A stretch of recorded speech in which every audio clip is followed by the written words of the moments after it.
জীবনটা আমার, তাই আমার কথা মতোই আমার জীবনকে পরিচালনা করতে হবে।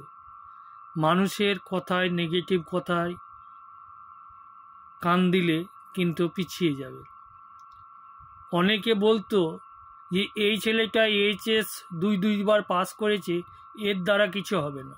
অথচ সেই ছেলেটায় এমন একটা দিন এসেছে যে সে সর্বশ্রেষ্ঠ র্যাঙ্কিং করে ডাক্তারি পাস করেছে।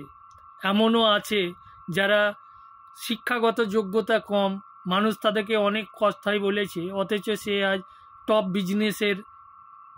বিজনেসপতি হয়েছে। এমনও উদাহরণ আছে। তো অন্যের নেগেটিভ কথায় কান না দিয়ে আপনাকে যখন বলছে যে এর দ্বারা কিছু হবে না, তখন আপনার মনটা ভেঙে যাচ্ছে যে আমার দ্বারা তাই তো কিছু হবে না। তো ওই নেগেটিভ কথাটাকে পজিটিভভাবে যদি আপনি নিতে পারেন, তাহলে আপনি একদিন আপনার যে কর্মরেখা, আপনার যে ভাগ্যরেখা, সেটাকে পরিবর্তন করতে পারবেন। তাই নেগেটিভ কথায় কান না দিয়ে নিজের জন্য নিজের কথা ভাবুন।